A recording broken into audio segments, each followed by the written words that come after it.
A circle full of dogs. We put in a work. Let's go out there with a bunch of crazy dogs.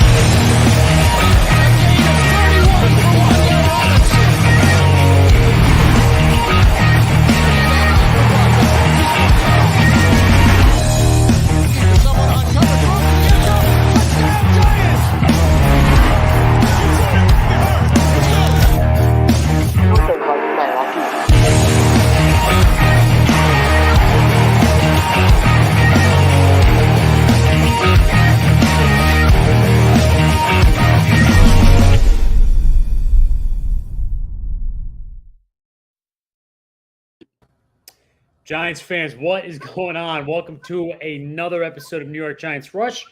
It's good to see you again. I was forgetting what you all look like because I haven't been here in about a month. So it is good to be back. Truth, how you doing tonight, man? I'm doing good. And then it's been a while since the draft show. I haven't seen you, so it's good to be back. It has. We had our off season. We had our mini off season. But and then Sean, of course, you've been tearing up this whole time on the show. What's going on, brother? It's going good. Yeah, I mean, last time we were on together, we were hosting because Craig couldn't be part of it. So that's the last time we saw each other. So good to have you back, man. Oh, I appreciate that. And for everybody out there who's missing Craig right now, wondering where he is, he will join us in about 13 minutes, I believe. That's the notification we received. Unless it's traffic, right? Yes, absolutely. But listen, I mean, I know, throughout the last few weeks, you talked about a lot of topics real quick, because I haven't gotten a chance to talk about it with either of you guys. And I want to go around the horn real quick. I know people are already sick of it. It's an old topic. What are your thoughts on the new Giants alternate uniforms? Truth, I'll start with you. Well, it doesn't matter to me. It is what it is. I think I've said this before. We talked about it on the show, I think, with Shawnee and Craig, right? Yeah.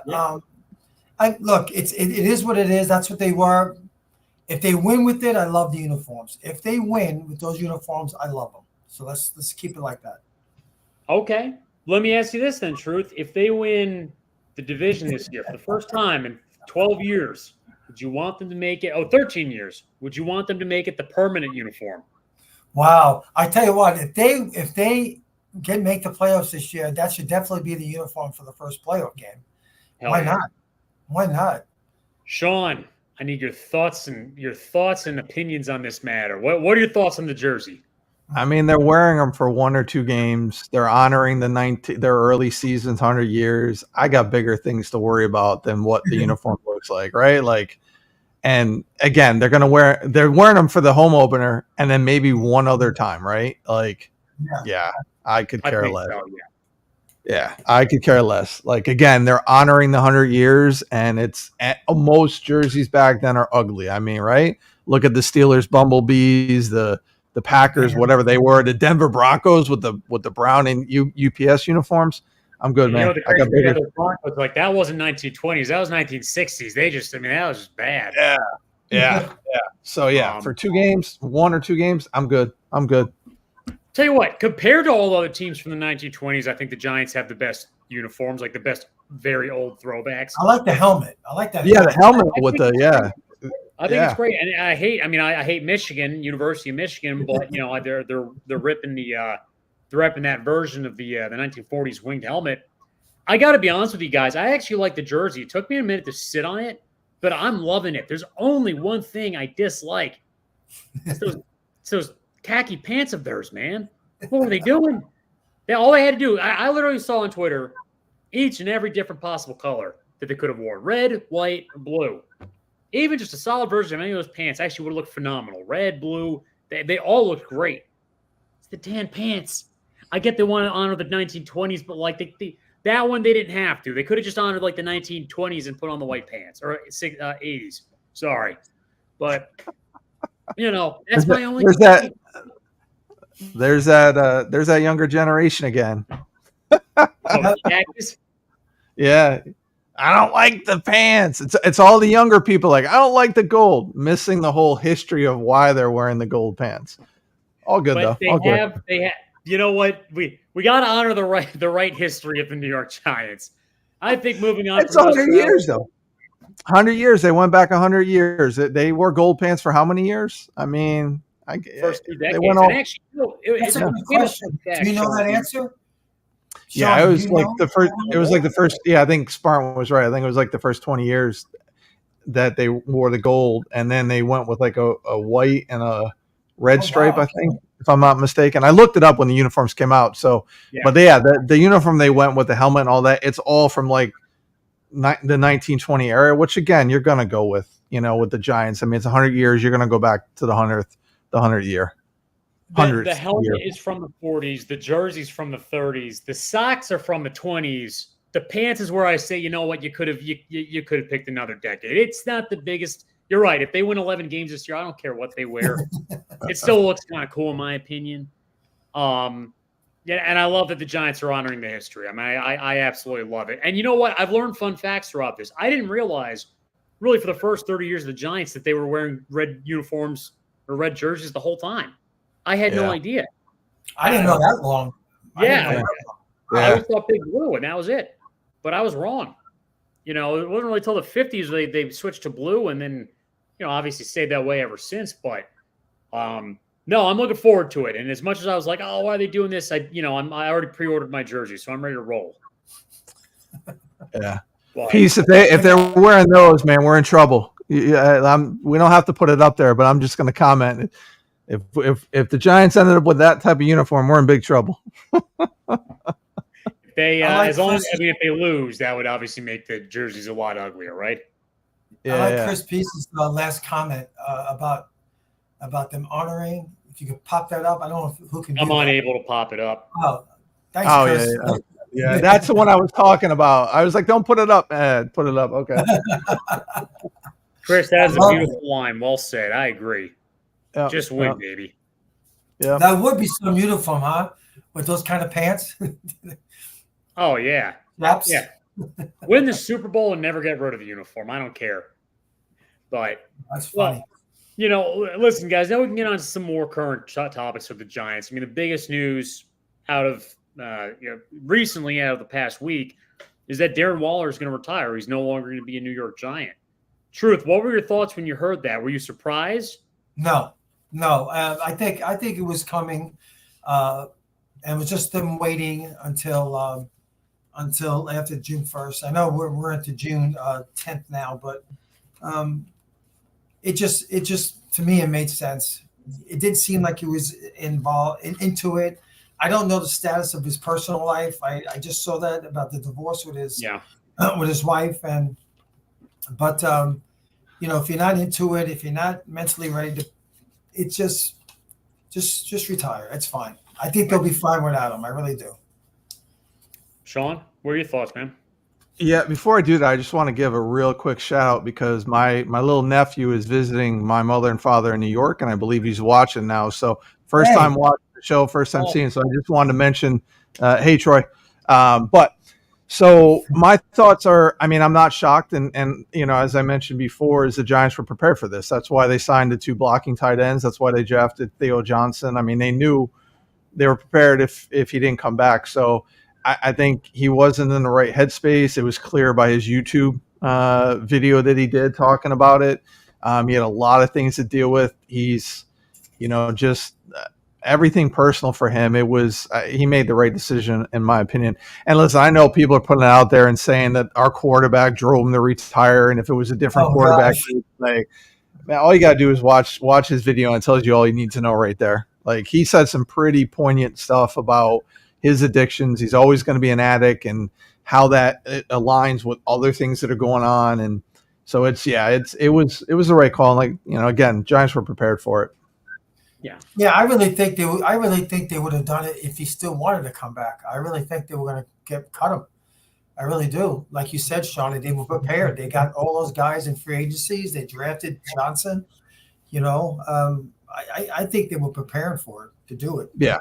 Yeah, they were acting as if he wasn't going to be back. Like, that was and it was smart. I mean, again, let's talk about that real quick. Like, how many regimes have done that, have been prepared for somebody leaving? I can't remember the last time the Giants acted as if somebody wasn't coming back and they weren't caught off guard, right? It's been years, right? Yeah. Can you guys remember the last time? So it's refreshing to see they actually, prepared as if he wasn't coming back instead of, again, being short-sighted. Yeah.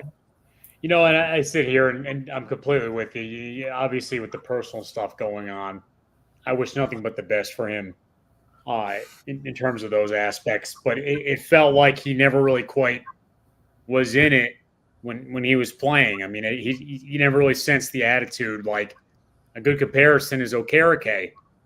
We get him, or the Giants get him. He's new to the team, and he's dominant, and he's there to flourish. He's there to win. You could see that determination the minute he joined the Giants. With Waller, it just never really seemed like that was the case, and obviously he had a lot going on. But I think what it comes back to is I get a little bit disappointed when there's an acquisition or a free agent the Giants have, and the player doesn't really amount to much or the potential or whatever the case is, and that was a frustrating thing about Waller. Now, I will say it was relatively risk-free. A lot of people, argue it's not because he gave up a third-round pick. You look at the Giants' success rate at third-round pick; it's not very good. It's something. I mean, you could argue you can get like an interior lineman or somebody decent at that point, but it's generally a crapshoot. So, look, the Giants took a risk. The Giants risked what they did, which wasn't too much. It didn't work out. It is what it is. Right. I think the only thing I'm a little upset with, and you guys tell me if I'm crazy, is it took a little bit of time away from Bellinger's development, just a bit. I would have liked to have seen him get the full keys to that tight end spot last year from day one, the first round reps. What are your thoughts, Truth? Well, I think on top of that, because of the inability of what's his name, Evan Neal to block, he had to stay in and block a lot more. So that took away some of his versatility. If we had that blocking, you probably would have seen more Bellinger out there getting some snaps, catching the ball. But listen, I am not worried about our tight end position right now. I think we have a solid group of tight ends. All have he has it up here. All of them, the top three anyway, all have their talents, and that's who I see really as the top three getting on the team. So I'm fine with them. Yeah. What about you, Sean? I mean, what are your thoughts on what that means for the Giants tight end situation? Yeah, I mean, I'm not worried about it. I'm going to back up a second and just kind of disagree with something you said about Waller, because he was producing and he was leading tight ends at one point until like the injury. The problem with Waller is, again, the old line was as bad as it was, and then you had three different quarterbacks kind of going on. So I don't blame Waller for the lack of production. I think the effort was there. I never saw him not being into it other than being injured. But as far as our current tight ends, I think it's great. Again, Bellinger, Johnson, I think Johnson's surprised some people. I mean, with how immediate the impact he's going to make. Like I firmly believe that. And then you got guys now like a Stoll or a Manhurst that are blockers. So now Bellinger won't have to be staying to block. And so again, I think that'll open up Bellinger. And again, until he got that poke in the eye that damaged his eye, he was really do well his rookie year. His strength is not his blocking, right? So you put him in, you keep him blocking. So that hurt him, but I think he'll be fine. And again, him and Johnson going back and forth, I think that's a nice, healthy competition that it's going to make each of them better. Oh yeah. Yeah. I totally agree. Like what I want for Bellinger, like my vision for him is to develop into somebody similar to Kevin Boss. Can he be that? I think he can be. I think he's got the build. I think he's got the athletic ability to be Kevin Boss. I think that's a fair goal for him. It's obviously about how he's used. I'm not sure I have all that much confidence with, how Kafka's used him. But you're right. I mean, a big issue is the offensive line's so bad we can't get an assessment with anybody right now. Yeah. And we'll see where that goes with Dayball calling plays. We'll see how much that opens up now. The tight ends and how much more throwing we're going to do compared to in the past when we had the running back who I will no longer mention. So we'll see. So I think it can open up because I think they'll open up more, and I think they'll throw more, and tight ends are going to get open in today's NFL if they're used the right way. So it'll be interesting. Yeah. I mean, go ahead. No, go ahead, Truth. You're next. I want to hear.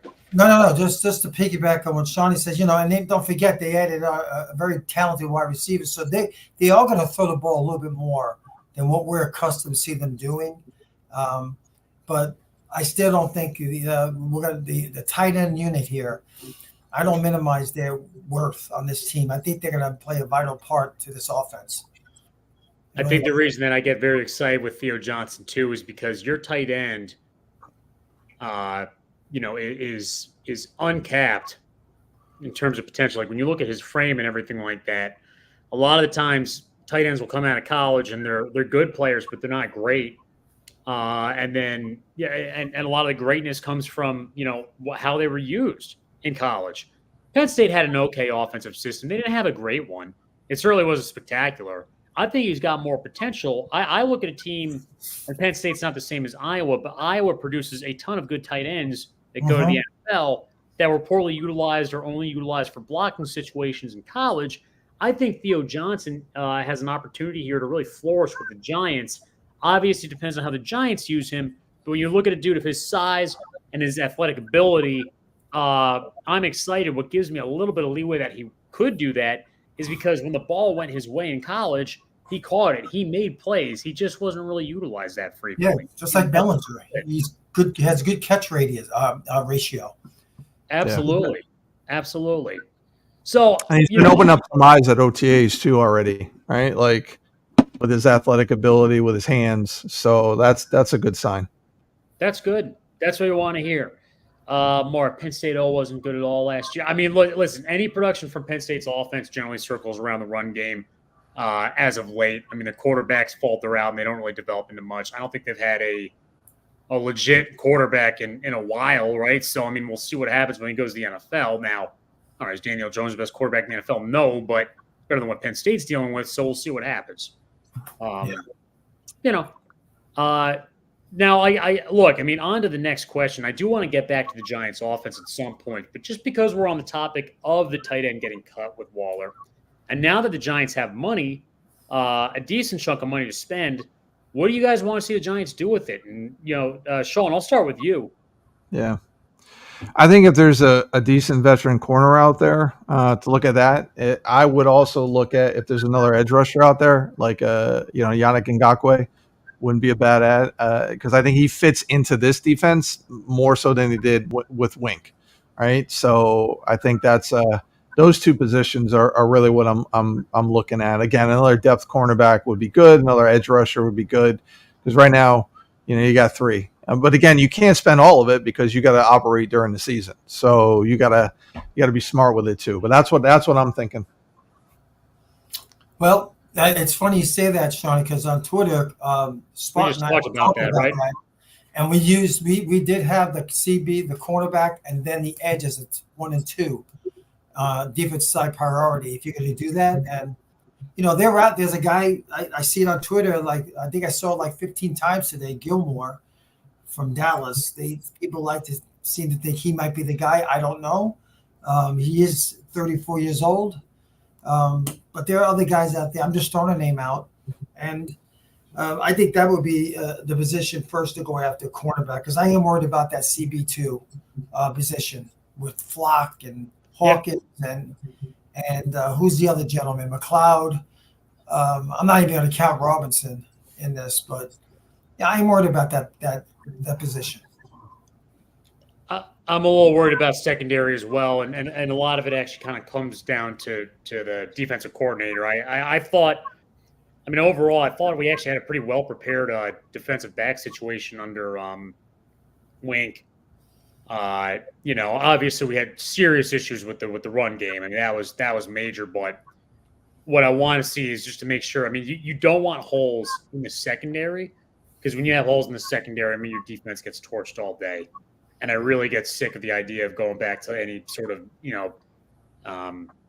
softer zone-based defense. I just like the man coverage a little bit better. We'll see what happens with that, but I completely agree with you. Truth. I mean, Gilmore's not a bad option at $9 million a year. Sean, one person that I know, I think you've already said no to the idea of it in total is Adoree Jackson. You don't want him back, right? Well, here's what I would say. I mean, if we get the Adoree from last year, no, because Adoree's effort was terrible, right? He couldn't tackle it. You were talking about Waller earlier. Adoree showed absolutely nothing last year. So again, is he better in zone? So I going to what you just said, piggyback off of that. I mean, Bowen's going to play more zone, and I'm less worried about the DBs than you guys are because they're going to have two guys over the top. You know, the two safeties, Pinnock and Newman potentially, right?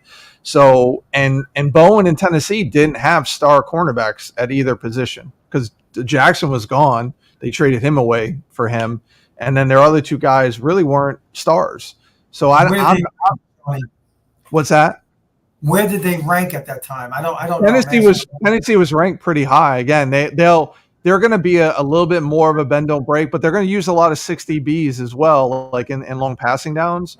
So I mean, they were fairly highly ranked. And again, I'm okay with that because again, Wink was good and he had the turnovers, but I mean, there was a lot of 3rd and longs he gave up. There was a lot of, that press man left a lot of guys open. Well, he always did that stupid. I mean, he blitzed too much on 3rd down, which he shouldn't do. I mean, as 3rd and long situations, which used to have a little bit of a zone around that 1st down marker, kind of like that. You see it when they do the highlight reels, like almost like a wall. And he didn't really do that so much. We would get torched on those 3rd and 18s. It was infuriating. Yeah, and again, we're going to now have the front four are going to get the pressure, which is going to be nice. So that's going to help the cornerbacks up as well. And if you have two safeties back there. Again, who we got ball hawks in the safeties, right? Pinnock, Newman coming out of college. I know he's unproven, but again, he was a ball hawk in college, and Belton was a ball hawk, right? He was a ball hawk last year. So I think it's again very nice last year. Yeah, and I'm higher on Flott than a lot of people. I've been saying it since he was drafted. I've been saying it since Daboll came out and said that he's going to be CB2. Like. I'm higher on this kid, and I think again, if they're playing zone and the way they're playing it, I think that benefits him. Yeah. I hope you're right. I really do. No, truly do. I mean, there's nothing more frustrating than I think back to the James Betcher years where like the defensive secondary is just getting throttled. I mean, it is infuriating watching that happen. I don't think it's going to happen because I actually think our talent in the secondary has developed pretty nicely. You mentioned all those names. Yeah, are any of them the best at their position in the league? No, but nobody out there seems like they just can't hold their weight, right? It's not like none of them look like any of the Giants' offensive linemen where they look like they don't belong out there. Yeah. I will say this, and Crypto, I see you out there in the comments. I mean, the one thing that is nice about some of these corner options we're talking about now is, maybe we get 1-year deal guys. Yeah, right? we will. That's what they're going to do. Right, exactly. So I'm not really too worried about the money. If it all goes to this year, then it doesn't really go out to the next year. So I mean, we could always get Eli Apple. He's still out there, right? You know what? No. Joking. Yeah, the Joker's joking over there. Just absolutely nobody back. That was a bust for us in the first place. And don't forget too, they signed David Long Jr., who's a nice veteran pickup, right? That's a nice step chart. He's going to be solid. He's not going to be a stud. He'll help develop these younger guys. So. I mean, the other guy I was thinking about, but again, now he's got some personal issues going on, like but Xavier Howard was a guy I was looking at, but he's got so much off the field stuff going on right now. I don't think he's an option. Yeah. And keep in mind that, they can always wait and he doesn't have to do anything now. You got a lot of cuts coming down the line when they keep reducing the roster. So, these guys that we're thinking about could be one of those waiver and cut release options, So a lot's going to happen from now until opening day. 100%. Are you guys opposed to the Giants possibly trading and using some of the money and somewhere around that ballpark? I mean, I don't know. You can't trade the money away, but it depends on how that. It depends on what the situation is when they get a player. I had to give up picks. I don't know. Yeah. Especially if it's not for a player you want to have long term. I don't want a 1-year deal trade, give up a pick. Yeah, I mean, I think they made their major trade for Burns. Like that was the big move to get there. I don't think anybody else. Yeah, and again, I know people on Twitter or other people saying, O-line, but I think there's enough guys unless somebody good, really, really good is not going to get cut, right? And if he does, it's for a reason that's probably not going to help the Giants. So I think O-line is. They're going to go what they have. They're going to rely on Brasillo to coach them up. So I think Fuller could be an option, right? Because then he was Kendall Fuller. He could be an option. Fuller's definitely an option. Yeah. I got a lineman in mind that maybe if you're looking for somebody versatility wise down the road, if they want to, if they're not happy with the depth they have right now, what's wrong with Nick Gates? What is wrong with Nick Gates?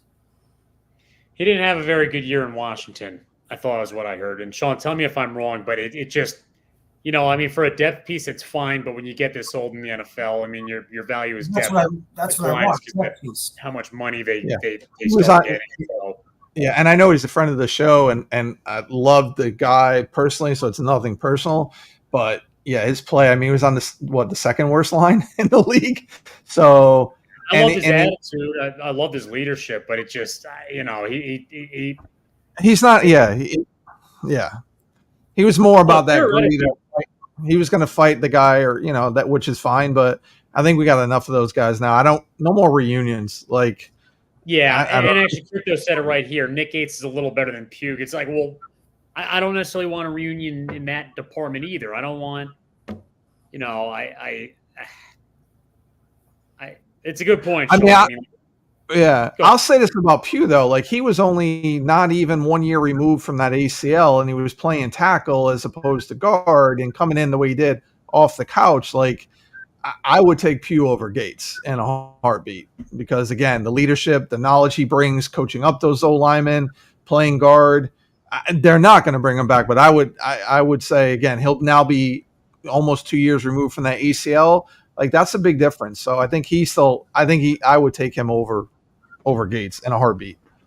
Yeah, for sure. I mean, tell me your guys' thoughts overall on the offensive line situation. I actually feel kind of comfortable going into the season with the offensive line, to be honest with you. I think, look, they more than last year, yes. Yeah, they have Illuminor. Yeah. Like, they did a lot of moves to acquire guys that could definitely hold their weight. I mean, Illuminor, he's going to be the swing tackle. I mean, if Neal doesn't work out a tackle, they're going to move Illuminor in at right tackle. I mean, it's just how it is.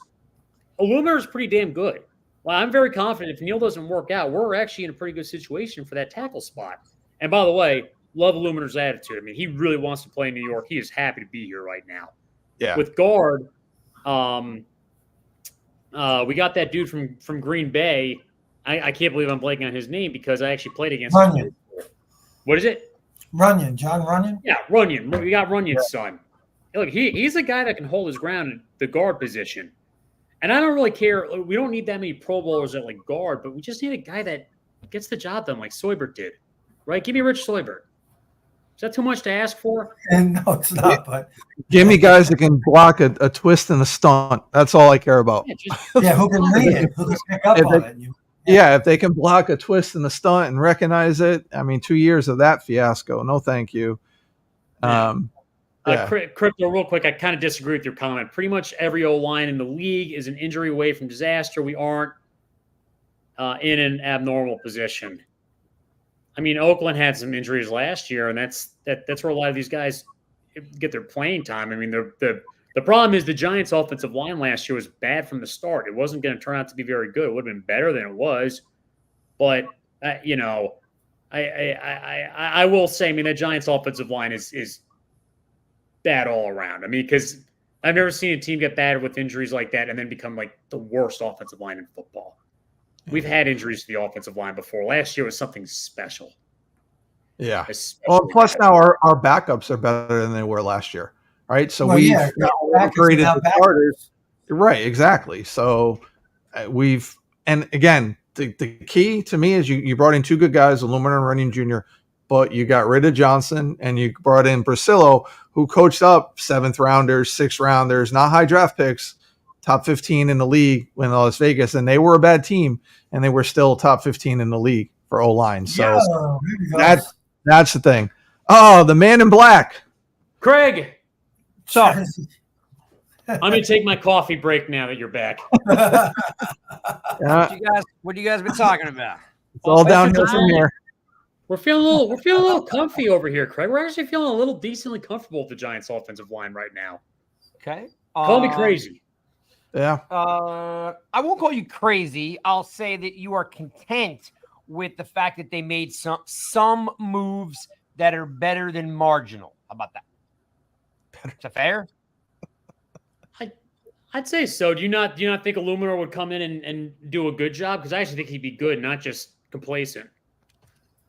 Well, Sean and I talked about this last week that like the line is better. It doesn't seem fixed to me because they are still thin, right? I mean, Illuminor.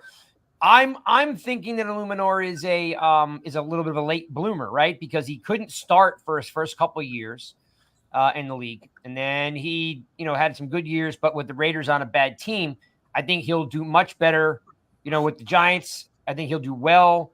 And Runyon's I think he's slightly better than Bredesen, but you lose a couple linemen, you add a couple linemen.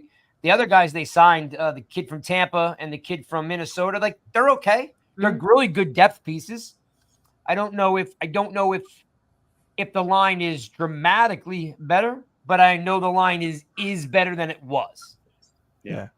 Yeah, and you can't say it's fixed because they haven't played a game yet, No, but right, on paper, Yeah. on paper, they've upgraded. That's to me, they've upgraded their starters and they've upgraded their depth and they upgraded their coach. So Now they gotta do on the field. That's it. yeah, They gotta perform. yeah. Yeah, I really like the Illuminor pick. Like I said, I think his best football is in front of him. Love it. Yeah. We talked. Go ahead, Truth. No. So you're looking at the current guys on the roster now. Usually they keep it about what? 9 linemen make the 53-man roster. About 9, right? Is that 8 what they usually do? no? Usually 8. I was under the impression the last couple of years it was 8 Okay. on the active 53. But I can go back and look. But I do think it was 8. But again, truth, if you remember, we lost 4 linemen right out the gate to injury. So, Lemieux got hurt, Azudu got hurt, Neal got hurt, JMS got hurt in the first 4 weeks of the year. Yeah. Yeah. And then we had to pick up Pugh off the couch. So, Yeah. I mean, obviously we didn't have enough. Mark says they carried 9 last year. Okay. I thought so. And so when you look at who they have now, so you guys don't see unless somebody surprisingly gets released, the 9 linemen are going to be what we currently have in this roster right now. We'll see the 9 linemen who are currently on this team right now. Right? That's what Safe to say? Which are who? Which are the 9? Well, yeah, you have the usual 5. You have Thomas, Runyon, JMS. You have Numenor. Is that how you pronounce his name? Illuminor. Evans, right? That's 5. Then you got the kid from Tampa, Steiny. Is that how you pronounce his name? Yeah. That's 6. You got to have a backup center. So they got that kid. Massey, is it the Morrissey or whatever? No, starts with an S. What's his last name? Schlotman from Minnesota. Right. They need another center. You can't have one center. So right there you got 7. So you have Zuzu will be fighting for a position. You got McKeithen, yeah. right? Yeah. So there's 9 right there, and there's other guys too. Like I think there's Mayfield. Yeah, and you got the 2 undrafted free agents. Right. I don't know about them. I don't know. That'll be tough, but it's possible. I think the one from North Dakota State can make it, or at least practice. He's a Oh tough yeah, player. I think definitely practice squad. I agree with that. Definitely Yeah. practice squad. So you're looking at that 9 I mentioned. Versatility. You have a couple guys who can play multiple positions, right? A couple of guys, but the key is that extra center. You need a guy who can play center, and so that other guy, Slotchman, is that what you said it was, Shawnee? His name? Slotman. Yeah, Schlotman. Yeah. Schlotman. So he's the only one I know of that can play center, right? Other than JMS. Is that right? Yeah. The kid from Minnesota would be the backup, or if he went down, right? Yeah. So you have two centers on the team, Right. and I don't know. I mean, they say Azudu can play tackle, but he is a guard. Yeah, I think he's a guard too. Yep. Hey, look, I've got high hopes for that they are better. As Sean will, I mean, if you've listened to Sean since he's been with us over the last 3 months, he has high praise for Priscillo, and that he is going to be a teacher, and he is going to help these guys have some continuity. As we, I was in Delaware yesterday or this weekend at a lacrosse tournament. Met a guy, big Giants fan. And I was telling him guys about the story about what Pugh said about JMS. He's like, you can wipe your ass with your opposite hand, but it's going to be messy. Well, that's what happens when you start rotating guards and tackles next to your starting center. Like, if there's no continuity, how does the center know what the guard of the week is going to do? Right. The movement of the offensive lineman around, like if a guy typically plays center and then you move him to right guard, things get really messy when that happens. Yep. So yeah. I have high hopes that these guys can stay healthy and create some continuity. But and by the way, Pugh, if something doesn't work out, Michael Stewart, Pugh's still unsigned. But at least now he's actually working out to see if something happens, right? Might not be with the Giants, but it could also be something if someone got hurt in camp where they reach back out for Pugh. Yeah. Well, the other thing.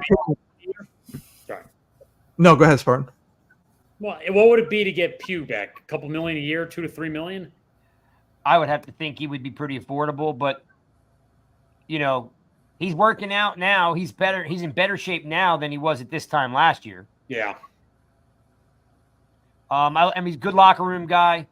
Knows what Dable expects, being that he was there last year. But again, he's a glue guy, right? I mean, he's a good locker room guy. He's a guy that, teach these guys how to stay out of trouble or what's expected of him. Like, he was good to us. And there's guys like that. Like, I remember Kevin Booth was that kind of guy. Kevin Booth was a glue guy. Like, was talented, but not overly talented. But when he played with the same 4 or 5 guys, he was a pretty good lineman. So there's guys out there that you see on paper, you might not think that they're, they're not going to make a big impression, but then you get them with the right guys. And like I said, I thought like Kevin Booth reminds me of that same kind of guy. Yeah. So yeah, definitely. What else is on the agenda? What else have you guys been talking about? Or what's coming up? What are we talking about next? What are we doing? This is fun. Well, look. That's what you're doing. That's what you're telling us to talk about now. You're here, right? We orbit around. Yeah. Well, that's not fair. On the cap space. When the producer, Nails, the producer, had a banner up that said offensive line, so I just ran with what was on the screen. Let me ask you behind the scene. Unless anybody else wants to talk about anything else. We talked a little bit about the defense. We didn't really get to the front seven. We talked about the secondary. What about offense? That's my biggest concern, probably, just because we lost Saquon, obviously. Where wide receiver, like, what are you thinking for the Giants' offense in terms of this year? I mean, are you worried going into the season, or do you feel confident, or is there anybody that you feel confident might step up? What are your thoughts as a whole, Craig? I know we just talked on the O-line, but Bill coming through with more beer money. Thank you, Bill. Thank you, Bill. You're a good man. Originally, Spartan, my concern was who was going to score touchdowns for the New York Giants. That was my concern. And it's so funny. 2 things happened last week. Me and Sean are on the show by ourselves. 2 things that we talked about came out this week all by itself naturally. We were saying how, Jones should just grow the beard, right? Just like come at this year with a different look, a different feel. Don't be Eli light. Just go out there and rock it, right? The second thing we talked about was how the running back room was thin. And, I was kind of hoping, maybe Turbo would work out. Sean was really high on and still is, of course, on Tracy, right? And then, boom, Jordan Renan comes out and says, the running back room is really thin. And I was like, they must be listening to what we're talking about, right? We're stealing our content, Craig. Well, especially Jordan. He's listening. Well, yeah. So to the point was what happens yesterday. Singletary comes out and says, I'm just as good as Barkley or something along those lines. I like that too. I like that he did that. I really do. I don't have the exact quote. I'm sure somebody could throw it in the chat, but basically saying, hey, I got a chip on my shoulder. I can produce for this team. So I'm happy, Spartan, with that attitude out of Singletary. I mean, Neighbors, of course, he's going to be the real deal. I'm happy that Bellinger and Theo, when you were doing Rush Hour, Spartan, I was really high on Theo Johnson, if you remember. So I like where the offense is going. They might still be a little thin when it comes to playmakers. Mm-hmm. So hoping that they're spreading the ball around. Hodgins getting the chance to catch the ball again. You know, Wandale now is 2 full years off that ACL. Dable calling plays again. That was kind of. I'm excited about that, right? I mean, Yeah. we saw what happened with the Arizona game. That, I mean, if we get a little bit of that, like, and especially at this point too. I mean, a lot of guys are are on the hot seat. I mean, Jones, it's like just go out there and just sling it. I'm not going to say anything whether he's good, he's bad, but just go out there and just sling it. Open up the offense and just let them rip. Yeah, I'm with you. Like I think. Again, I'm stealing Sean's thunder, but what did you say, Sean? If they could be what? If the offensive line can rank where? At least top 20 or 25. Yeah. So if you take the offensive line from 32 to 25, that's a win. If we have the 23rd ranked offensive line, I'm having a party at my place and you're all invited. We are going absolutely crazy. We are popping champagne bottles. It's going to be nuts. We're going to have a big 2-3 balloon and people will be like, the hell are they celebrating up there? Yeah. And the fact that the Giants offensive line wasn't that bad. Yeah. And Craig, I got 2 things for you, man, because last week we talked about you don't like skinny guys. So you saw Hyatt, more muscle, he's bigger, right? You got to be excited about that. Yeah. Wait a minute. See, He's that's not what I now? said. How much does he That's weigh? not what I said. I said that it's always twisting the words. It's always twisting the words. We work for the media. That's what we do. We twist the words. Right? I said, like, look, we laughed about it because, we've talked about how Leonard Marshall always said good things about Flott. And I'm like, I like Flott too, but on the outside, is he going to come up and stick somebody? He's light in the ass. Thank you, Cold. He's light in the ass, right? Is that his style of play too? Is he a hitter? He never was known as a hitter. No. Yeah. And I have concerns that, if Nails would be so kind to put that on the screen, I'd like everyone to see what Cold's comment is there at 842. Yeah. I mean, at 175 pounds, who's he really hitting? He ain't hitting nobody at 175 pounds. Craig, this is the NFL in 2024. Nobody hits anyone anymore. Right? Deion never hit anybody. Last with the 49ers, like it's like they were getting dragged for 30 yards and just kept trying to like smack the ball like this. Yeah, right. All true. What was Deion's line? They don't pay me to tackle, right? Yeah. Oh well, let's not even put the word Deion and Flott in the same. Well, of course not, But we were talking about Hyatt because Hyatt did put on noticeably more muscle, so you got to be excited about that. Yeah, 50-50 balls, right? Can be able to rip that ball away from a strong DB. Yeah. I get him on the field. Put him on the field now. Yep. Yeah.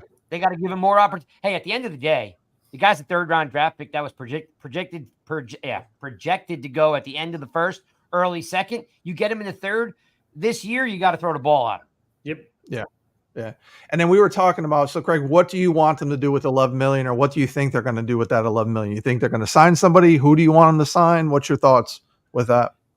We kind of touched a little bit on that last week. I'm the who is really hard to say because I think it should be a corner or I think it should be a guard. And and I think you and I laughed about it last week that the $11 million will be spent on a guy that's not out there right now. It's somebody that gets cut from Seattle, or somebody that gets cut from Miami, or somebody who gets cut from Cincinnati, right? Yeah. Or as Sarah just said, we do have a relationship with Adoree. Do we want to bring him back? I'm not pro or con Adoree Jackson.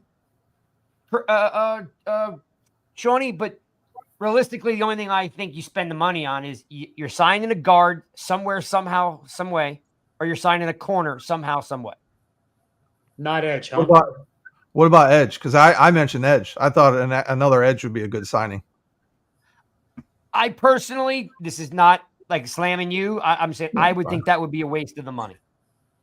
I don't mean that in a derogatory way. I'm saying just think there are greater needs. Reaching for That's something coming from Craig. And you're saying that because NY Giants rush. Yeah. Right.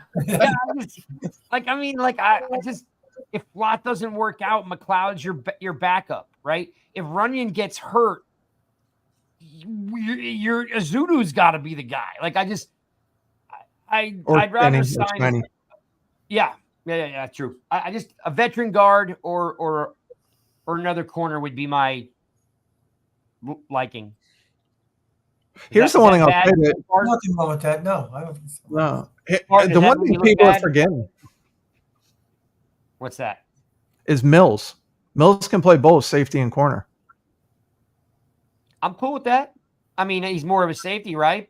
But I'm Like- cool with it, but I want to have comfort knowing that he How can well run can he play CB2? How well can he play it? Right, because the versatile players does not intrigue me as much as if I know confidently that he can do one of those jobs very good, like good. I just hold down the fort. Do you have that confidence in him? In either position, with him speaking, it sounds like Bowen's defense is very similar to what he was doing in New England. And if he's familiar, then it can be good. And again, because he's not going to be playing man coverage. Like, I think a lot of us are thinking this, like, we need a CB2 because we're playing man coverage. Bowen's going to play a lot of zone. So it's more about reading, understanding your zone, guys coming in and out. So I think it's a little bit different. He plays a lot more zone than he does man, for sure. So if Mills is used to this same type of system, he might be a guy to come in and does some things. I don't have, again, and Long Jr., same thing. Like, he's a guy I think can come in and do things. McLeod did pretty well. I am less, I said it earlier and I'll say it, I am less worried about the cornerbacks than you guys. Sean, let me ask you a question. If you're less worried about them, why was CB your number one choice to get with the money? I mean, again, if there's a cornerback out there, you bring him in, right? You can't have too many corners, especially if he plays 6 DBs a lot. Like, he plays dime coverage a lot. So if you have another one in there and you got the money to spend, then you can look at that. And again, backups, right? It's about depth. I wasn't about saying get a starter that comes in. I mentioned last week, and Craig will attest to this. I think that Gilmore's washed. So he's not somebody I'm looking after, but if you can add a depth piece to have more, I'm good with it. I mean, honestly, I would like to get another edge the more I think about it, because you really got the three guys. You got, you got Aziz, you got Tibbs, and you got Burns, and then you're relying on a Timon Fox or a Boogie Basham. Like, you can't have enough pass rushers, and I think I'll take another one over another position, because everything else is going to be predicated on, are we able to get after the quarterback? So get guys who can get after the quarterback. So let me ask you this, guys. What do you think about Simmons getting a different type of role, being more used on an outside in passing, like rushing? Yeah, he's good in space. Because I always see, they talk about him on the inside. I think last year when they stacked him on the outside and they did certain packages, he was very effective. So I think there's certain roles and responsibilities that he can fill pretty well, especially with the open space situation, right? It's interesting, like, he plays the linebacker position, but the open space is where he seems to just be better because he has good reach. He's such a freak athlete. That's what right. He is. He's a good athlete. Now, look, do I expect him to go out there and dominate and be a Pro Bowl or All Pro caliber linebacker? Probably not. But they can work him in and find good use of him for sure. I wouldn't even mind if he started. I would hope he sees more. You wouldn't mind if who started? Simmons. Over who? I knew that was coming. I knew it. Yeah, and the depth, he probably is starting, right? Or is he not? No, he's a package guy, because he's not going to start over Okereke. Yeah, no, never mind. You're right. But I was thinking, I'm not sure if you're going to use outside linebacker when he's not, right? But that's what we're alluding to. He's good in open space. I would like to see him get more packages for him. You got to use his athletic ability. I just think. Sean and I said last week, he's a good guy in space. I'd like him to see him rush the passer from the outside. Yes. I'd like to see McFadden rushing the passer more from the inside, because he's an A-B gap type of guy. He's kind of like when Blake was with Green Bay. He was very good in the A and the B gap. I like to see Simmons with all that speed and space and put him on the outside and kind of go NASCAR, where you take McFadden off the field and now you got Burns, Thibodeau, Simmons, and kind of Even just go out of Ojolari. I mean, that would be fun. Ojolari, yeah, and That have would it be go fun, out. wouldn't it? Yeah, I think Simmons will be that third. Yeah, Simmons is going to be that third safety because Bowen plays three safeties a lot. So I think that's the package he'll be in. And In the when box, Crypto though, is not happy tonight, everybody sucks. Everything sucks. Who's He this? He, woo, man, he is You know off his what? meds, isn't he? He's off his Right? meds. Yeah, Shawnee, he's off his his meds. meds. He's So off his Shawnee, meds. you think Simmons like does in not. the box?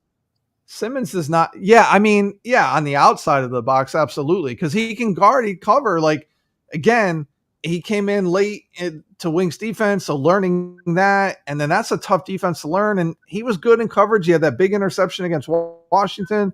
Like they just got to figure out where his strengths are. And I think Bowen is that guy that will use his strengths and not put him in a that exposes his weakness. The guy's fast. He can cover running backs out of the backfield. He can cover tight ends. Like you got to use a guy like that, and blitz him off like a corner blitz or a safety blitz. Not a bad thing to have. I'm excited. Listen, I'm excited about Simmons. I'm glad. I wanted them to draft him, so when they traded to get him, I was extremely, extremely happy. So let's see what he can do. I don't think he sucks. I think he got a bad rap in Arizona because Arizona didn't know how to use him. He was so poorly utilized there. I'm glad we didn't draft him. That means we wouldn't have gotten Thomas. I'm glad we didn't draft him. Yes. Of course. Of course. But, I will say this. I mean, you actually bring up a good point about the defense. The one thing that I would criticize Wink for is he put a lot of his players in mixed situations, whether it's, coverage and rushing and whatnot. And sometimes with the safety, you could do that. But, I don't think you have to surprise anybody with defense. I think you just assign everybody to what they're best at and then just go from there. I think that's the best chance. And with Simmons, it's about his flexibility with the speed and athleticism. Leverage that. I think that's the best thing to use to try to exploit other offenses. Yeah, we got a young defense, so you got to have guys that know what they're doing. And Wink was very complicated. It was great. It was disguised, but you got too many young guys. They just need to know what they're doing. And from the feedback, like a lot of defensive players sound pretty excited about this. And I think Tibbs and Burns are excited because they can get after the quarterback now. Like Tibbs has got to love that, right? Like, got to love that. Instead of covering in the flat. Oh, gosh. I mean, one of those, him or Burns are going to cover at some point. You got to do it because they're in the 3-4, but not nearly as much. Yeah, not nearly as much as they were doing it under Wink. Like 10 years back and back. Shawnee, you seem to know a lot about Bowen. Yeah. So I'm just picking your brain. You think he likes to have these kind of players like Simmons, like a toy to play around with and utilize him, like you talk about playing safety as well? So he didn't have any toys in Tennessee that I can think of offhand and doing my research on him. But I think he'll put guys in position that can see, like he can develop guys. Again, he developed pass rushers of guys who weren't stars, right? Other than what's his name? Jeffrey Simmons. Like he was the big pass rusher, but their two edge rushers weren't big names. They weren't all pros, and he developed them to have pretty good sack years. So I think that's what his strength is going to come from. He's going to develop people. Now he's got, in my opinion, he's got better talent to work with to be able to develop. And that's what I'm excited about. He's good against the run, and he's good in the red zone. Here's something to rest on, Truth. Tennessee Titans total defense in 2023 was ranked 17th. In 2023, they were ranked 18th versus the pass. In 2023, they were ranked 13th versus the run. Okay. We haven't seen stats like that since freaking Spagnuolo.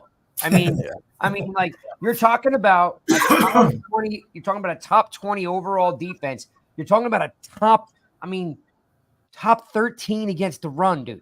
Like, and the guy has got what? One Pro Bowler on the team? Okay, I know, all pro, so we don't get crazy, right? One all pro. Like the guy has got some nice lunch pail type of guys there in Tennessee. He doesn't have any Burns, Thibodeau. He doesn't have Dexter Lawrence. Okay, he doesn't like this. If that guy can turn around and take that defense, number 17 overall or 13th against the run, hallelujah. Like, I mean, hallelujah. Well, I'll tell you, my last article, I did have possibility of Giants possibly making the top 10 as a defense.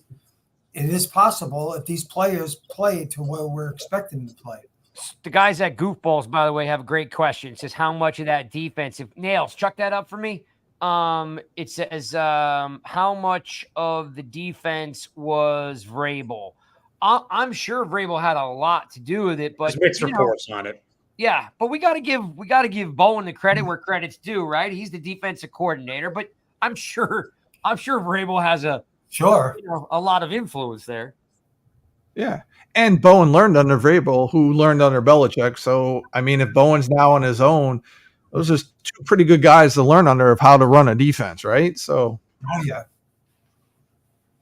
Oh, by the way, we plugged it last week about there's always a charity stream that Bill, who's always so kind to throw us some beer money each week and hang out. He's now part of the Rush family. Grassi always has that charity podcast on Mondays. He says, I bailed on them last week and I can't do it 2 weeks in a row. They'll revoke my fan license. Bill, man, we get it, dude. Whatever you got to do, man. Like we're always here on Mondays, and those podcasts that Grassi does is great. You're raising money for kids. So, hey man, we're, pounded out, for, having some involvement in raising money for kids, man. So 131,000. Awesome. Wow. Awesome. Send them our, Bill, send them our best, man. And let them know that the Rush family will help him out any way he needs. That's impressive. So, sorry, I didn't mean to take over there, Spartan. Just wanted to make sure we plugged Bill's guy because they're doing a lot of good work for kids. No, all good. I respect that. I love it. That's awesome stuff.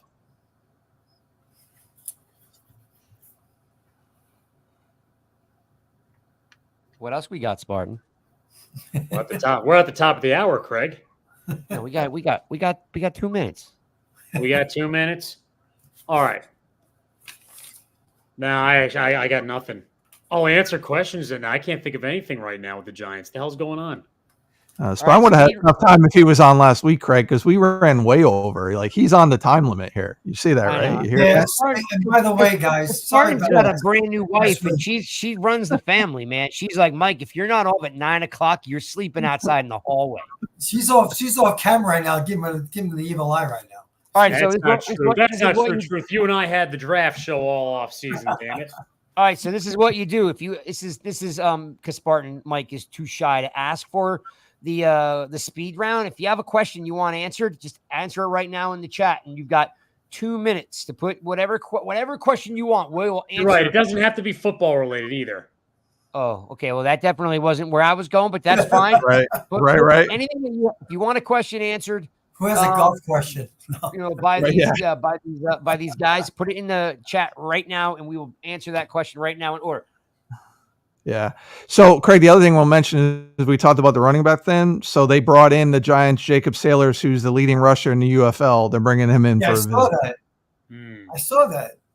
That's super cool. All right, Cold. First question is, I'm gonna give this one to you, Sean. What camp battles are you looking forward to? You can take that one. Yeah, so there's a couple ways I could go, but I'm going to go Johnson Bellinger. That's a nice one. Yeah, that's a nice one. I like that. All right, who's up next? Who's got a question next? Pop it in here before Mike turns into a pumpkin. I was going to answer that question. Answer it. Go. What are you looking forward to, Mike? Belton and Newman. I'm just interested to see how the safety room shakes out. Good one. I like that too. I think that safety position. I think it's already set. I think Newman's going to start opening day. Truth. I want to start this one for you. Mark Thompson says, "Who will play next to Dexter in the base D?" Thank you, Chris. When they're in the 2-4-5, who's going to play next to Dexter? Well, they got the kid Jordan Phillips. They got him, and they also got Riley. Riley came on strong last year. Jordan Riley. Yeah, and Riley, 7th round pick out of Oregon. That's right, and they're really high on him. So, I wanted to see them draft a lineman in the drafts to help out, but they got those two guys. It has to be one of those two guys. I don't see that in J.D. Davison. But I do see them Phillips and/or Riley as the two. All right, I like it. All right, go ahead, Sean. Take it with Mark's question. Who do you want playing next, or who do you see playing next to Dexter? I think it'll be Riley just because they were pretty high on him last year, and now he's got that second year. I mean, I agree with you. It's going to be one of those two guys, but I'm going to make the call and say it's going to be Riley. I mean, yeah, Nunez is out there, but I think that's another good option. But I just think Riley, like they were so huge on him. If he can prove it in games, I don't be surprised if he's the starter. Yep. I think it's Nunez to lose, but I think Riley's got a good shot of taking over. I'm not expecting too much out of that position, really, but we'll see what happens. Yeah, Riley can do. Riley can play good run defense, and he did well penetrating the pocket. He did a good job last year, I thought, as for a rookie.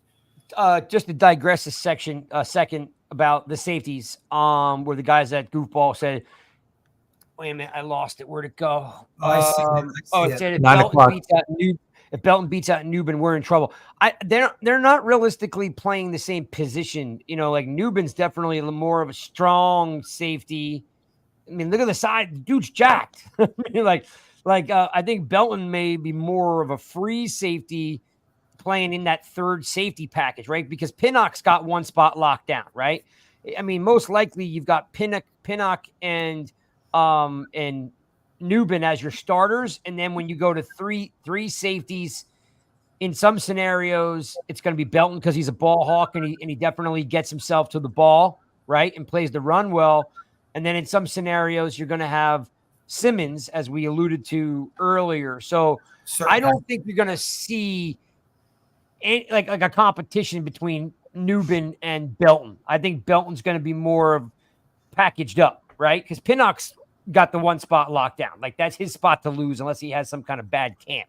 So, you know, Newbin's playing more of the strong, Pinnock's playing more of the free, Belton's playing in your your three safety high look, I think, more or less. But I mean, we'll see in camp, right? That's definitely a camp battle, you know, that you're going to want to see. Yeah, you don't draft Newbin in the second round not to start him, in my opinion. He's got to lose it. That's true. Yep. Let's see. What else do we have? Any other questions in here? Khalil Campbell, if I have my way. That's interesting. How old now? How old is he now, that guy? Yeah, he's pretty old. Let's see. I thought it was going to be Nacho. Okay, Mark's got another one. Says, if there's a undrafted free agent who's on the 53 last couple of years. Oh, never mind. Wasn't that the running back Joshua, the kid from Florida State? What was his last name? Corbin, that's it. Yeah. Jashawn Corbin. Yeah, I think that's what he's talking about. Got it. Bryce Ford Wheaton, truth. Yeah, that he might be talking about Bryce Ford Wheaton, the receiver. He's talking about the receiver there. Yeah, okay. I don't know. I actually don't know what Mark's talking about, to be honest with you. I like that kid Wheaton. He's going to be on the team for 1 year, though, right? But he's coming off an ACL and he doesn't play special teams. It'd be tough for him to make the team. Well, we'll see. Mark's talking about defensive tackle. Who the heck those 2 years got hurt defensive tackle? It has to be DJ Davison. Showing what I can think of. But he wasn't in UDFA. He was drafted. He was. 5th round, I think it was. Yes, that's right. Yeah. I don't know who he's referring to. Well, Spartan, you're the host, so you can wrap this up anytime you want, man. I'm just hanging out with the guys. Well, one last question for you guys. Do you? I don't have any control. I can't hang up. Chris is the guy. Questions for everybody. Do you think that we'll be averaging as a team collectively 100 yards a game, our running game? No. Okay. No. Is it close to? Are we in it? Because I think last year, what did we do? 90. What was it? 92. We did. Who knows? I don't think we're going to have that many carries. Truth.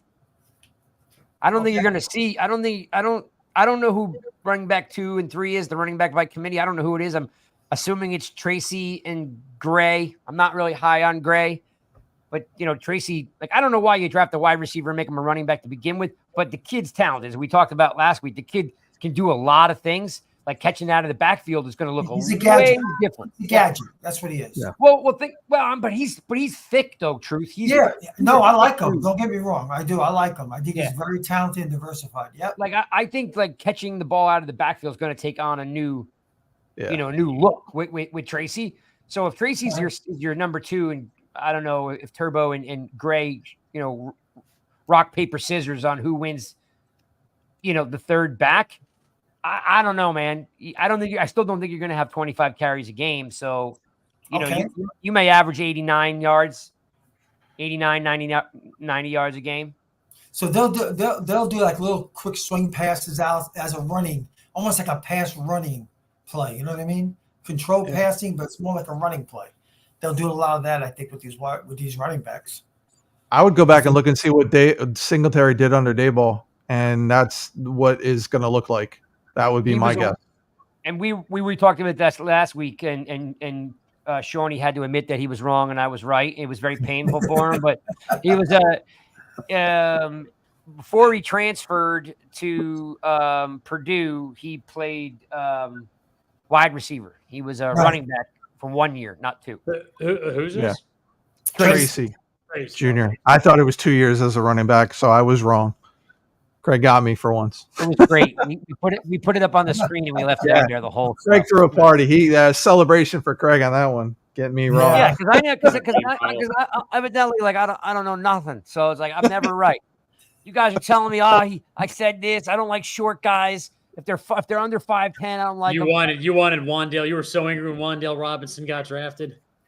Again, we're gonna play that clip. We're gonna find that clip.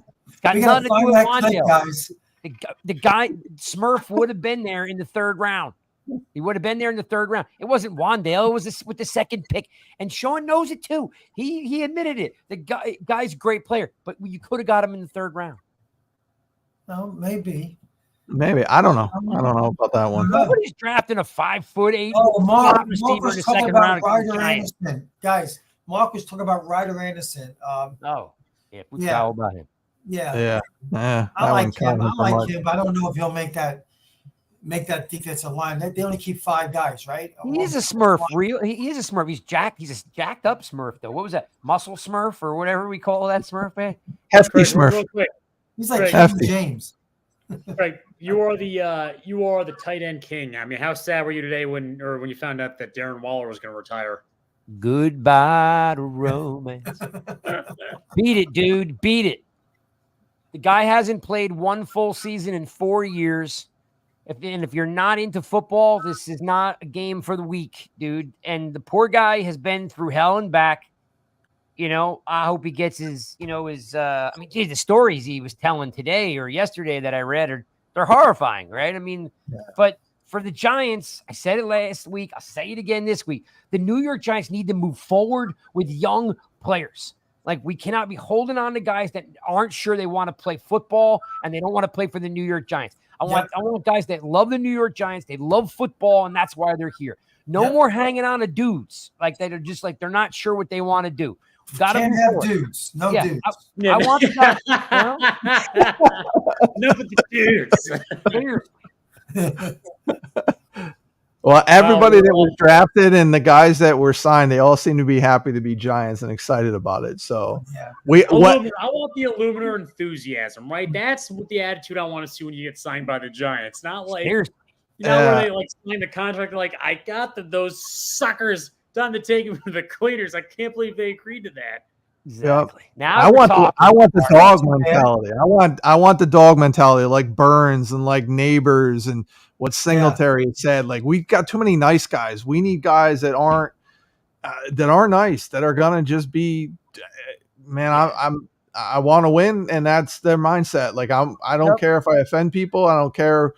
Like, that's the mindset that I want. And Giants fans got to get used to that, because we have a tendency to run people off who speak their mind and say that winner mentality. And we need more of that. We absolutely need that dog mentality. And I like what I'm hearing this offseason from people. And it's a different tone. It's a different message, different words, in my opinion, from what we've heard in the past. There's a lot of cool content out there surrounding Okereke. It gets me jacked up a lot because like just, good dude, student of the game. Reminds me a lot of Antonio Pierce, big film guy. But I'm just more excited for him and McFadden to play together. They kind of clicked. I don't know. It's cool to have guys that want to be here. Okereke wants to be here. In his first year, he got to do a photo shoot with Lawrence Taylor, Carl Banks, and Pepper Johnson. I mean, come on. Like, Greg, that's do you like remember Leonard Marshall Pretty coming good on and company. talking about, like, this does happen where there are cultures in locker rooms where all they care about is getting paid at the end of the week. They don't care about winning. Yeah. Leonard Marshall talked about when he came to the Giants, and a lot of those late, the 70s Giants players, they didn't care about winning. They didn't care about getting better. They didn't care about championships. They just partied. And, I'm not saying that the Giants have that. It's certainly not the case now, but, a lot of those losing seasons there, I wonder if, sure, talent's one thing, but, the Giants just not have a lot of guys that said, let's go out there and freaking win the game. Like, I don't, that's what we want. We want winners in the locker room. And I'm not saying Waller's not a winner. All I'm saying is that the guy's been hurt for 4 straight years. And the minute you're not sure you want to play is a sign you got to go. That's exactly right. The only guy that could pull that off, one guy could pull that off, and that was Strahan, and he pulled it off. What about Gronkowski? He kind of did too, didn't he? He's just like, I guess I'll just rejoin, play football after 2 years not playing. Fair enough. Win a Super Bowl. Yep. Well, yeah, fair enough. Like, you have to be a Hall of Famer to pull that stuff off, right? Right. Like, I mean, like Strahan, I was like on the beach with like Eddie Murphy's ex-wife, and it's like, it's like freaking August, and he's got like $200,000 in fines for not showing up to camp. And he said he would do it again. That's fine. Yeah. Money well spent, he said. And then he comes back. Coughlin's a different dude, and they win the Super Bowl. Like, so the minute he wasn't sure if he wanted to play was a sign like, hey man, it's okay to want to pack it in. It's okay. Like, it's okay. You'll move on. He'll be better for it. His head will get clear, get rid of all the head trash, and he'll go out there and have a great post career. And the Giants can move on, throwing the ball at Theo Johnson and Bellinger and whoever else is, there. So. Yeah. I hope the guy's healthy. Definitely hope the guy's healthy. Here's something I'd like to see too. I'd like to see him have less captains this year. Like way too many captains. Can't do it, Sean. It doesn't fill up the poster. Give me. Honestly, well, how did you guys do it, Sean? How did you guys do it? I think it should be really, 4, and then they alternate for an extra, if anything. But really 3, and then alternate. It should be an that ballpark. It doesn't fill up the poster. Every year they make the poster. They need to have enough guys, one for every position, and they fill up the poster. And if you think I'm kidding, I'll literally go roll out 6 years of captain's posters. Like, how many posters did you get of the Giants in the last 6 years, Craig? No, I said the last six years. They roll out one every year. Well, they need to stop that then, because I don't care about how many fill up the poster. I want wins, and I want you gotta earn it. Yeah. Hell with you that. and me both. I'm just telling you, the poster's coming. Let's just have a healthy roster. That's it. Oh, that team should have 4 captains. Yeah. And an investigation into the medical and training staff. A federal one. I'm glad you said it, because I took a lot of heat when I said that 2 years Craig, ago. you said that, and we lost. Going to get a lot of heat now. Oh. Get ready. Craig, you lost Carl Banks as a friend that day when that one happened. I would have gone in there to help you, but he was being so following. I couldn't. Yeah, but here we are 2 years later, and now everyone's like this. Oh, maybe he was right. Go figure. Well, we got a new strength and conditioning or head whatever now. So he's back, by the way. He was with the Giants a couple years ago. He's back. Yeah, he's we back. We weren't necessarily injury free back when he was with us. No, but it was less injury than what we had recently. Listen, if everybody just stopped sucking at their job, we wouldn't be so bad. That's a good point. Yeah. Well, maybe now that you got coaches that can actually coach and develop along with guys already on here that could do it, maybe that'll help with some injuries. Because no line. Yeah, I was like, you can get injured when you don't know where the stunt's coming from, and you got come on. Oh, I mean, God almighty, I've never seen such a bad stunt pickup ever in human history. And never improve on it for 2 years. Like, it's a weakness. Other teams know it's a weakness, and you still can't get better at it. And somebody tell me that's not on the coach. Holy cow. Oh, my goodness. It's not that or Kafka just constantly trying those screen passes on second down. Or the bootlegs backed up on their own goal line. That's my thing. Where they don't have the right guys blocking. So let's run a bootleg on the goal line. Yeah, that'll fool them. Oh, God. You're right. For your own team, too. Your 2024 New York Giants captain should be Thomas, Dexter, and Okereke. That's it. They're going to make Jones a captain because he's already a captain. But so Okereke, Thomas, Dexter, and Jones. That's the only captains you need. Three defensive and one offensive captain. You said two and two, right? Two and two. Jones. Okay, that's good. Jones and Thomas. Yeah. Jones and Thomas. Okereke and Dexter. That's it. Yeah, that's fine. I can live with that. Maybe if you want to throw in like some special teams guru, but I don't think we have one unless you want to go with like a Gano. Or the long snapper. Yeah. Peter or whatever. Listen, if you're going to be a long snapper to captain, you have to be on the team for like 10 years. And they usually are the Giants, right? They usually have those guys for a long time. Yeah, so realistically on special teams, there's too much turnover right now. A lot of those guys didn't make it. Carter Coughlin barely squeaked back in under the radar, So, I mean, yeah, you can make Gano a captain. I mean, he's clutch, but I can't see anybody else outside those four guys. Wasn't Diassi a captain, special teams captain? Yeah, he was. Was Burns a captain in Carolina? Because he's a guy who would be my outside shot to be a captain. I'll look it up. Okay. See, when you're not the host, you can look things up. Yeah, man. Because I like his mindset. I like his mentality, and I think he's going to bring a little something there. So he's a leader, Johnny. Yeah, like he's a leader. He is. He was. Yeah, he was a captain. He was a 2023 captain. So there's a guy I wouldn't mind. He does it on and off the field. That's what you want. Yeah, and he's going to push Thibodeau, and he already started. So I would not be upset if they made him a captain. Yeah, when he changed his number, because when you look at the old number, he used to wear 53, and he didn't wear the C, and then he went to 0, and then he had the C. I see. Okay, so there's an outside guy that maybe could be part of the 4. Well, I'd be fine with that. Yep. I mean, I'm excited to see him play. I hope he comes as advertised because he should be fun to watch. Yeah. Yep. Plus, we get to run with some Spider-Man stuff all year, which is fun. Yes. Man, I wish somebody was hosting this show and do it and actually, keep the show moving. Wake up, everyone! Go home. We're 18 minutes over. Yeah, Spartan tuned out. Yeah, Spartan tuned out 18 minutes ago. He's a youngin' and he's ready to go. Spartan. Wrap it up. Greg, it was for you to host tonight, though. You just no, wrap it up, dude. I'm just hanging out.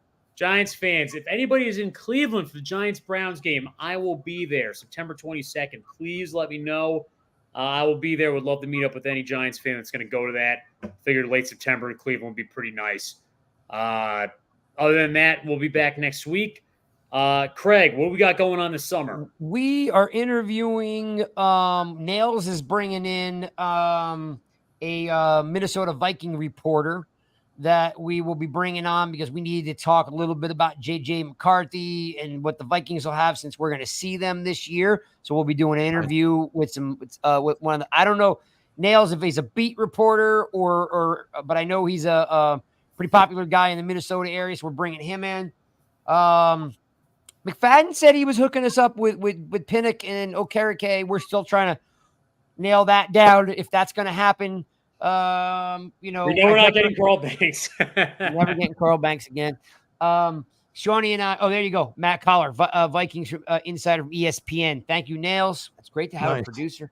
And then Shawnee and I were talking about, maybe there's potentially something going on with a tailgate with Justin Pugh. That's been talked about.